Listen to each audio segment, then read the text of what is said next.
Mesdames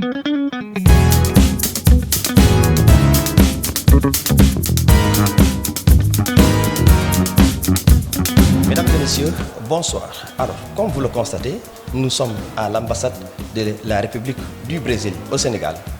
Le Brésil, le pays de la samba. Alors, à la rencontre de son Excellence, Madame l'ambassadrice du Brésil au Sénégal, avec qui nous aurons à parler sur plusieurs questions, notamment la coopération bilatérale, aussi bien culturelle que commerciale, également dans d'autres domaines. À tout à l'heure.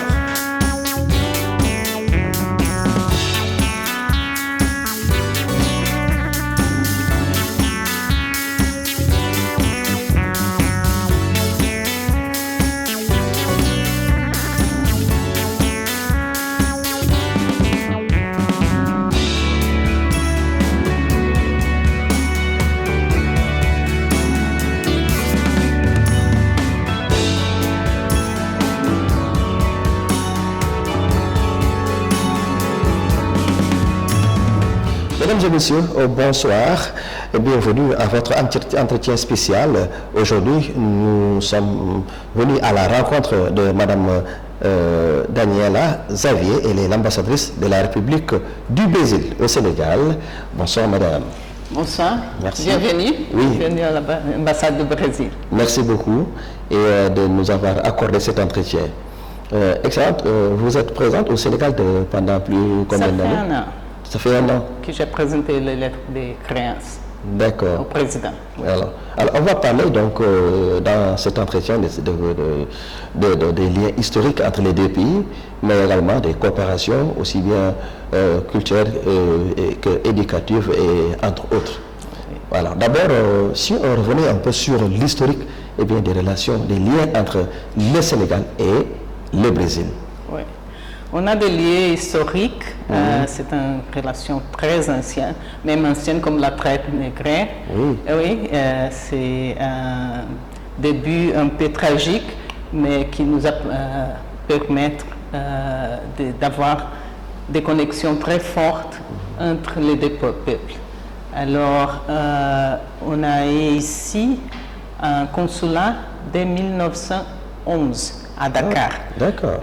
Et cette époque-là, cette consulat a été ouverte par les barons de Rio Branco, qui c'est une figure majoritaire de la diplomatie brésilienne.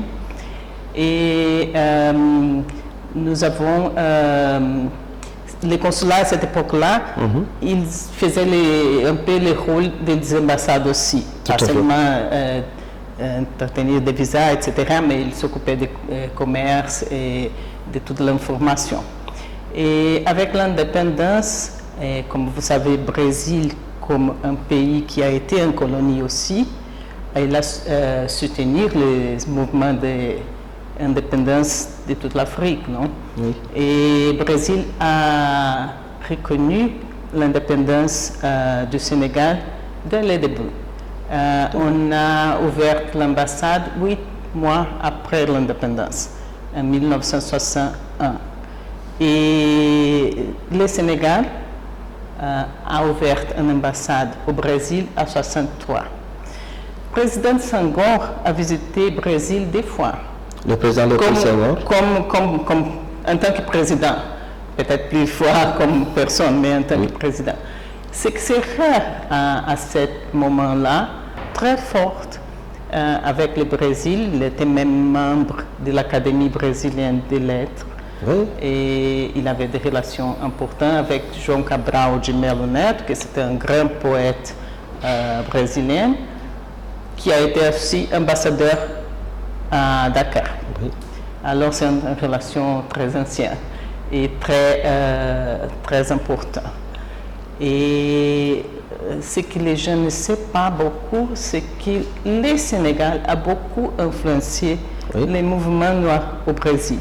D'accord. Pourquoi?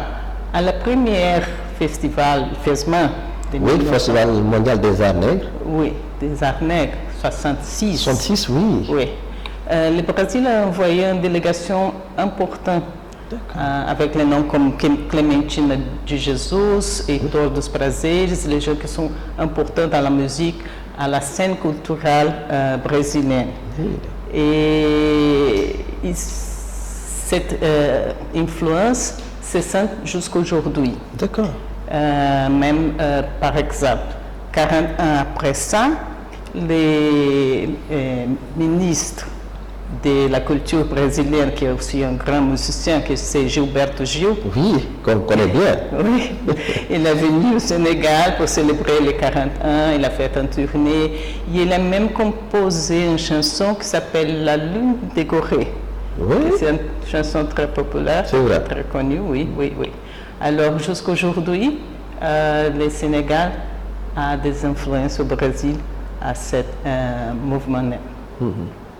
Et c'est important d'évoquer ces aspects entre les deux pays, d'autant plus qu'il y a beaucoup de similitudes justement entre Dakar et justement le Brésil. Le Brésil et surtout la Bahie, le nord du Brésil, le nord-est, oui, bien sûr. Et le Rio, pourquoi pas. Il y a beaucoup. Vous savez que la moitié de la population brésilienne est afrodescendante, non? Oui. Il y a une partie au début de l'esclavage, de la traite, a sorti de Sénégambie. Oui. Et ça, c'est important parce qu'en parlant même d'afro-descendants, aujourd'hui, la diaspora. Voilà, la diaspora est une importante partie de la population brésilienne aussi est afro-descendante. Oui.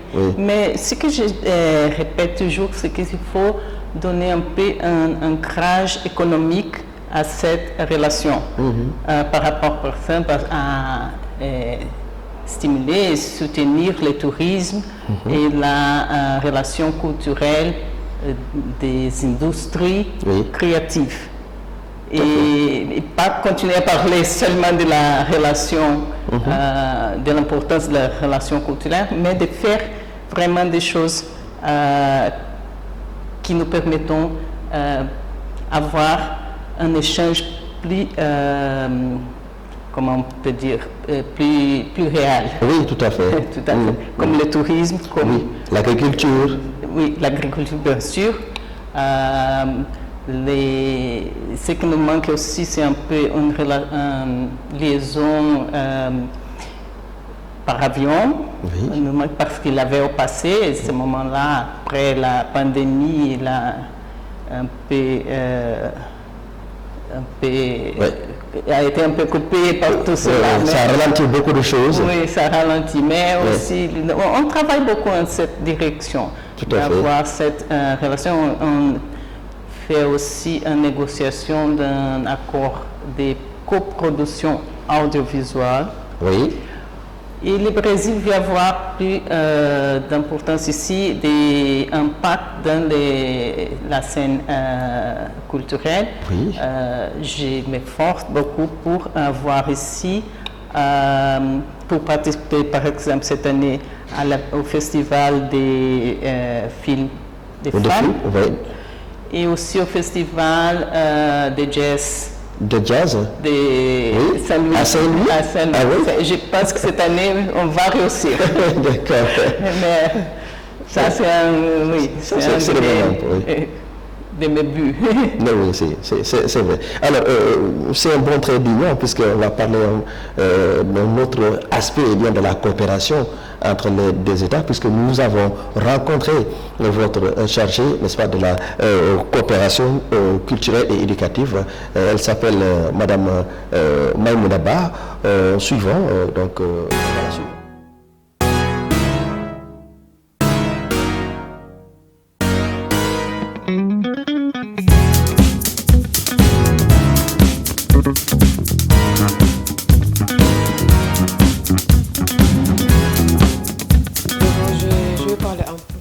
coopération éducative que le Brésil a avec le Sénégal depuis les années 60, 1960. Il y a une coopération éducative entre le Brésil et le Sénégal. C'est un programme de la DCE qui s'appelle PEC. C'est un programme d'étudiants convention. Et que depuis les années 60, on a eu beaucoup d'étudiants sénégalais qui ont pu intégrer le programme et dans 3 niveaux. nous avons le niveau bac, et il y a la licence, ou ceux qui ont le master. Donc, il faut compléter les cycles pour pouvoir participer à ce programme. Et nous en avons deux autres, mais dans le même programme PEC. Donc le PEC, il y a le PEC-G qui est le niveau bac. Il y a le PEC-PG pour ceux qui ont la licence et le master. Je vais vous expliquer après en détail à quoi ça consiste et comment y participer. Et nous avons notre programme qui existe depuis 2 ans, qui s'appelle le G-Cube. C'est une convention entre les universités brésiliennes, une cinquantaine d'universités brésiliennes, plus l'État brésilien et les philanthropes. Donc ce programme-là, c'est un programme de bourse qui consiste à amener les étudiants sénégalais à aller intégrer les universités brésiliennes dans plusieurs filières. Donc on a le niveau licence et le master pour ceux qui veulent faire des doctorats au Brésil. Donc en premier, je vais parler du programme PEC. Le PEC-G et le PEC-PG. Donc ce programme, le PEC-G, c'est le premier cycle, la licence. Et pour pouvoir participer à ce programme, le Brésil a défini des normes et des profils aux étudiants sénégalais. Mais je vais mettre un point très important par rapport à ce programme, que peut-être qui empêche beaucoup d'étudiants de venir intégrer le programme, c'est la langue, le portugais. Alors que c'est la chose, au contraire, qui ne devrait pas les empêcher ou les faire peur d'intégrer ce programme. Parce que le niveau bac, la plupart, si on a 95% des étudiants qu'on a dans ce programme n'ont jamais fait le portugais. Donc ceux qui ont fait le portugais, c'est la minorité. C'est un programme, vous intégrez ce programme avec le niveau bac, vous êtes sélectionné, vous arrivez au Brésil, vous avez 1 an pour faire la langue portugaise et la culture brésilienne. Et parmi les groupes, le programme PEC, il y a 75 pays qui font ce programme. Donc ce programme, si vous intégrez le programme, un des pays qui s'en sort toujours en tête par rapport à la première année, c'est le Sénégal. Alors que nos étudiants, la plupart n'ont jamais fait la langue portugaise. Donc ça, c'est une satisfaction qu'on a parmi nos étudiants qui partent au Brésil, qui font des études et qui sont toujours parmi les meilleurs. Donc ce programme, pour ceux qui veulent y participer, je vais leur donner les grandes lignes pour faciliter la chose. C'est un programme, l'année scolaire au Brésil, c'est entre janvier et novembre. Donc tous ceux qui veulent participer au programme, en général, les programmes commencent au mois de juillet. Donc on a 2 mois d'inscription. Donc un profil d'un étudiant qui veut faire le PEC-G doit avoir au minimum à partir du mois de décembre de l'année en cours du programme 18 ans ou plus.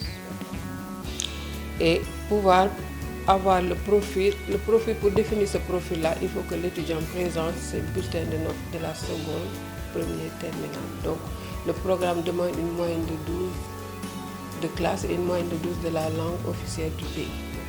Donc si vous présentez ce profil-là, vous êtes apte à déposer un dossier. Et le dossier consiste, à ce niveau de programme-là, vous ne bénéficiez pas d'une bourse, mais en revanche, vous êtes sélectionné, vous ne payez pas de prescription, vous ne payez pas de mensualité jusqu'à la licence.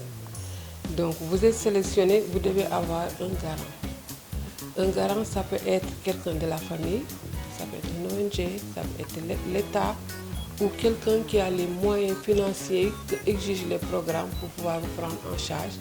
Mais cette personne-là doit le prouver par ses bulletins de salaire, son contrat de travail et ses relevés de compte bancaire, pour qu'il puisse s'engager entre les sommes que le programme demande mensuellement pour qu'on puisse vérifier si la personne a les moyens de vous prendre en charge durant le cycle que vous avez, durant le premier cycle jusqu'à la licence. Donc ça, c'est le niveau bac. Donc ça s'appelle le PEC-G. Donc il y a l'autre niveau, le PEC-PG, c'est ceux qui ont complété la licence. Là, c'est différent du PEC-G. Le PEC-G, l'inscription se fait à l'ambassade. Alors que le niveau master et doctorat, c'est en ligne. Donc le candidat ou l'étudiant doit présenter sa licence avec ses relevés de notes, ou le master, les relevés de notes. Et en général, c'est pas loin du programme PECG, peut-être un mois après le PECG. Donc la personne peut solliciter le programme, on lui donne tous les liens, les sites, tout ce qu'il faut pour aller s'inscrire. Là, c'est différent. Là, la personne le fait par son compte propre, mais les plus jeunes, on les accompagne. Donc ça, vous êtes sélectionné, vous bénéficiez d'une bourse qui va prendre en charge toutes les études, tout le temps que vous allez faire les études. Voilà, merci beaucoup. Vous avez vu donc Madame Ba qui est revenue un peu sur ces aspects culturels. C'est ce qui témoigne encore une fois donc, de ces relations, n'est-ce pas, donc dans plusieurs secteurs, notamment dans le secteur de la culture et justement de l'éducation. Alors on va évoquer aussi un autre aspect, puisque je rappelle que vous êtes l'ambassadrice, n'est-ce pas, de la République de Brésil au Sénégal. Alors, Excellence, nous allons parler effectivement de la COP 38 qui s'est donc déroulée chez vous au Brésil.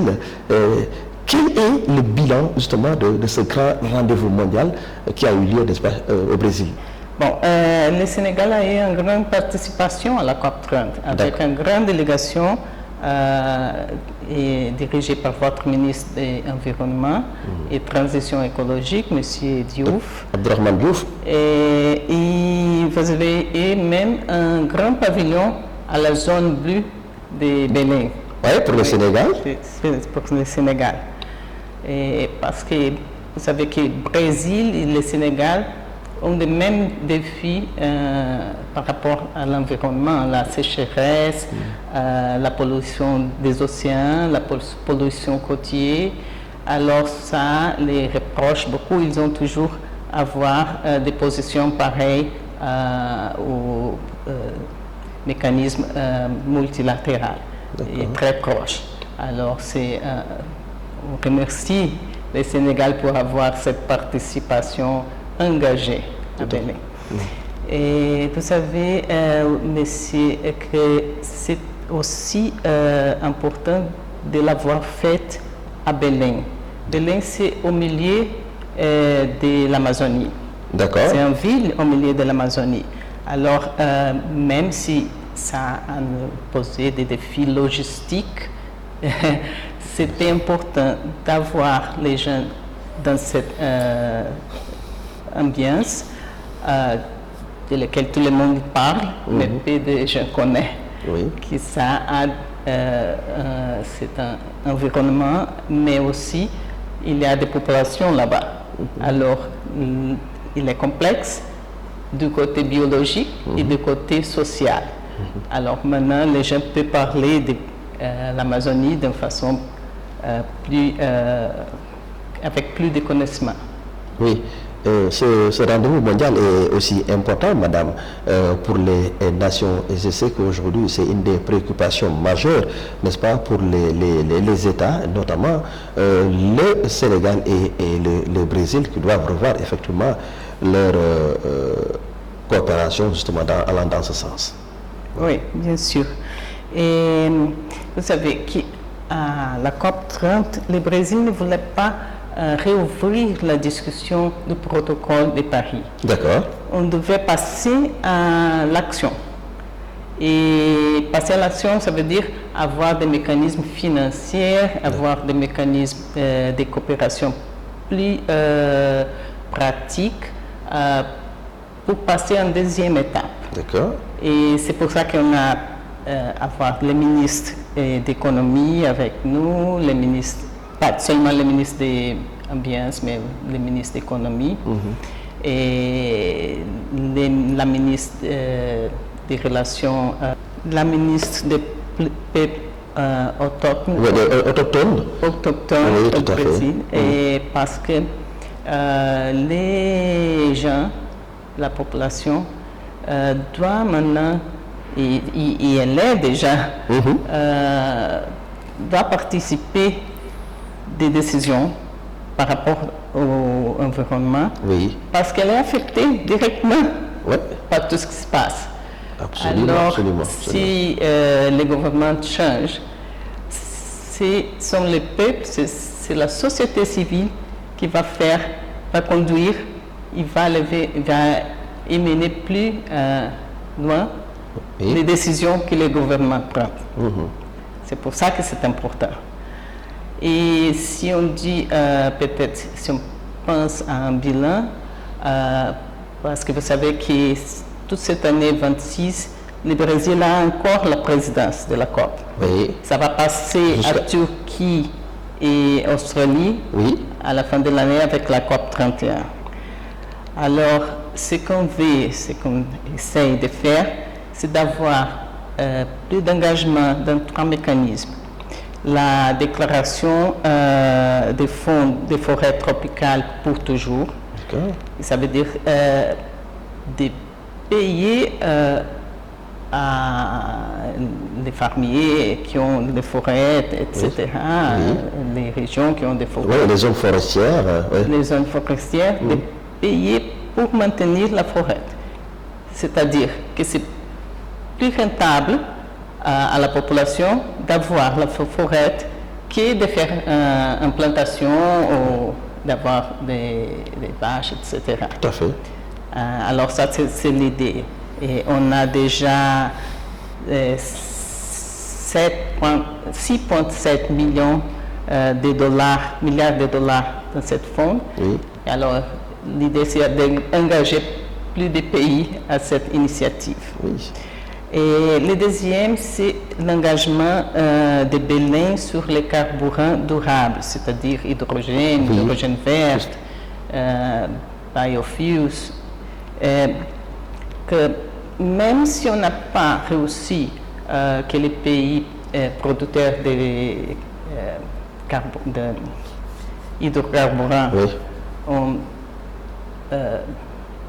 participé de la déclaration avec un compromis plus fort, si la réalité est un peu difficile à ce moment-là, pour le moment changer une idée et avoir la possibilité de quadrupler la production de biocarburants jusqu'à 35. Ça, c'est important. Ça, c'est important parce que c'est une alternative, que ce n'est pas un ou l'autre. Ce n'est pas excludant, mais c'est important d'avoir cet engagement. Tout à fait. D'accord. Et aussi, on a parlé de la déclaration de la Commission ouverte des marchés de carbone réglementés. Donc, on a beaucoup écouté parler, mais c'est d'organiser ce marché de carbone avec une réglementation internationale. C'est vrai. Et ça, c'est conduit par le ministère des Finances du Brésil.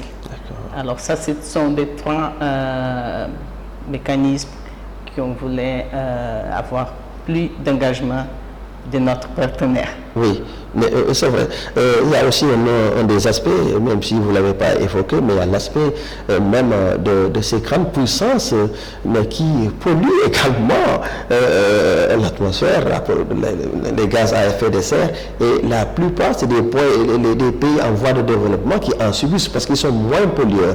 Et on demande parfois des dommages et intérêts à ces grandes puissances également. Ça, c'était encore difficile, un contexte difficile, mais il faut insister à ce que vous croyez et avoir des solutions créatives, même si nous n'avons pas d'engagement de tous les pays. Voilà. Voilà. Et nous avons eu également, Excellence Madame l'ambassadrice, toujours dans le cadre de la coopération entre le Sénégal et le Brésil, nous avons eu à rencontrer un de vos secteurs ici au niveau de l'ambassade du Brésil. Il s'appelle M. Amath Touré. Il est chargé, n'est-ce pas, de la coopération, surtout dans le domaine du commerce et des investissements suivants. Donc, le secteur de la promotion commerciale et des investissements, son objectif, c'est de promouvoir les échanges commerciaux bilatéraux entre le Sénégal et le Brésil, mais aussi entre le Brésil et la Gambie, parce que nous couvrons aussi la Gambie. Donc, et en même temps, attirer l'investissement, que ce soit des investisseurs brésiliens au Sénégal, en Gambie, et aussi des investisseurs Sénégalais qui peuvent trouver des opportunités au Brésil. Et en même temps aussi, nous facilitons les relations, les partenariats public-privé ou privé-privé entre les entrepreneurs, les hommes d'affaires brésiliens et les hommes d'affaires sénégalais. Donc l'objectif, c'est vraiment de renforcer et de dynamiser les relations commerciales. Concrètement, pour l'année 2024-2025, la plus grande réussite est que nous avions organisé au mois de février 2024 une grande mission commerciale où une cinquantaine d'entreprises brésiliennes ont été invitées à Dakar. Et c'était l'occasion de vraiment faire des B2B avec des hommes d'affaires sénégalais, avec la Chambre de commerce de Dakar, et on avait compté la présence de plus d'une centaine d'entreprises sénégalaises qui ont participé à ces échanges.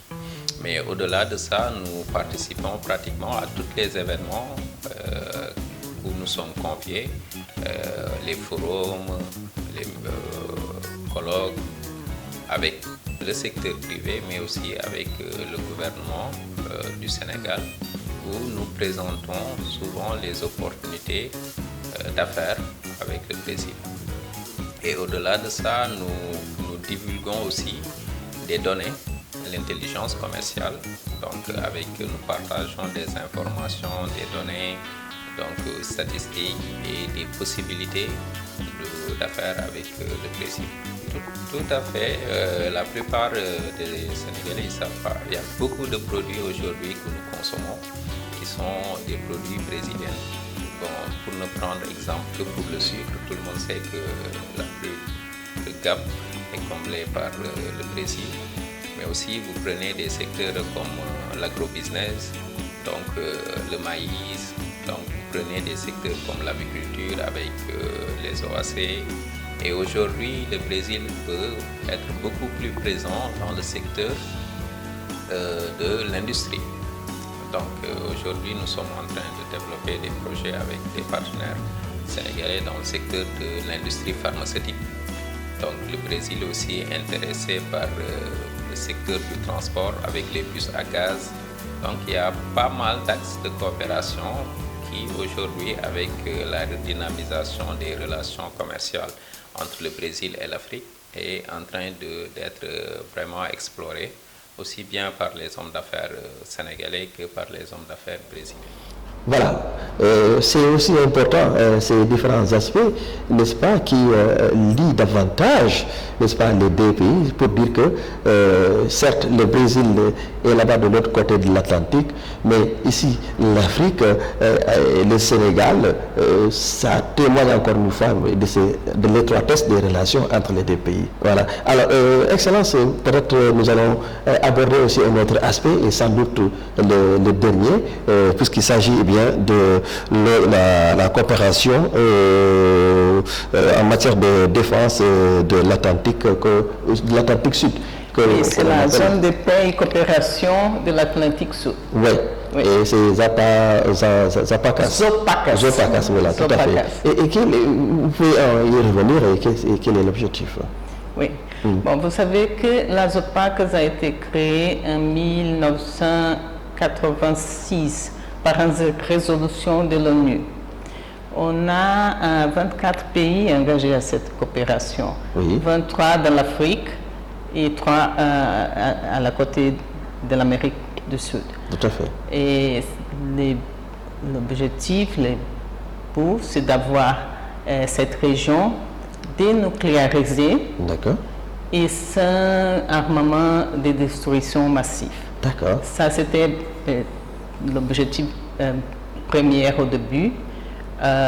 Et vous voyez que c'est un mécanisme qui a déjà 30 ans. Oui. Il a été créé dans la guerre froide, non? Oui. Cette idée. Mais après ça, il y a d'autres défis. Oui. Les crimes organisés, le trafic humain, la drogue, le trafic d'armement, la pêche illégale non déclarée, que c'est un grand problème pour le Sénégal parce que ça fait beaucoup la pêche Et où en êtes-vous? domestique. Oui, allez-y. Oui. Et alors, avec toutes ces nouvelles situations, problèmes, il faut avoir plus de coopération. Et ce mécanisme va avoir une réunion à Rio de Janeiro Oui. les 8 et 9 d'avril. Alors, le Brésil a invité les pays de la région à aller et à participer. Le Sénégal a déjà confirmé avoir une délégation importante là-bas. Oui. Et on attend de la délégation sénégalaise pour cette coopération. Vous savez qu'à ce moment-là, dans ce contexte international de conflit au Orient-Moyen et Moyen-Orient et la guerre en Ukraine, et avoir la paix, avoir une zone de paix, Oui. c'est beaucoup plus important encore. Absolument. Oui, parce que la paix est devenue peut-être un commodity avec grande valeur. Mais bien sûr. Mais il faut la garder, non? Ouais, et il faut la garder. consolider, la préserver, la sauvegarder. La préserver. C'est pour ça que c'est important d'avoir ce mécanisme de coopération et l'engagement des pays qui font partie de ça. Et par rapport à la défense, nous avons un agrément de défense avec le Sénégal de 2010 et on a dans ce cadre on a entraîné et coopéré dans l'éducation de plus de 200 militaires sénégalais qui sont allés au Brésil faire leur formation dans différentes forces, la marine, les armes, l'aviation aussi. Et ils ont étudié à des meilleures écoles militaires au Brésil. Nous participons aussi ensemble des exercices militaires conjoints. Un de ces exercices s'appelle la Guinex. C'est conduit par le Brésil, mais il y a d'autres exercices aussi avec d'autres pays de la région, entre marines. Ça, c'est très important. Le Sénégal a toujours participé et donne une grande contribution Absolument. à cela. Tout à fait. Excellence, nous arrivons au terme de cet entretien. Oui. Et vraiment, ça a été un énorme plaisir pour moi et mon équipe de vous rencontrer et de revenir sur ces aspects extrêmement importants, surtout en matière de coopération dans différents secteurs entre le Sénégal et le Brésil. Merci beaucoup. Je pense que c'est important que les pays qui ont les mêmes positions et les mêmes visions, les mêmes valeurs dans la diplomatie doivent être plus proches toujours. Tout à fait. Merci beaucoup. Merci. Merci madame. Ça fait un immense plaisir en tout cas. Ok, merci. Merci. Mesdames et messieurs, c'était votre entretien spécial. Nous avions comme invité son Excellence Madame Danielia Xavier. Elle est l'ambassadrice de la République du Brésil au Sénégal. Merci et à très bientôt. Au revoir.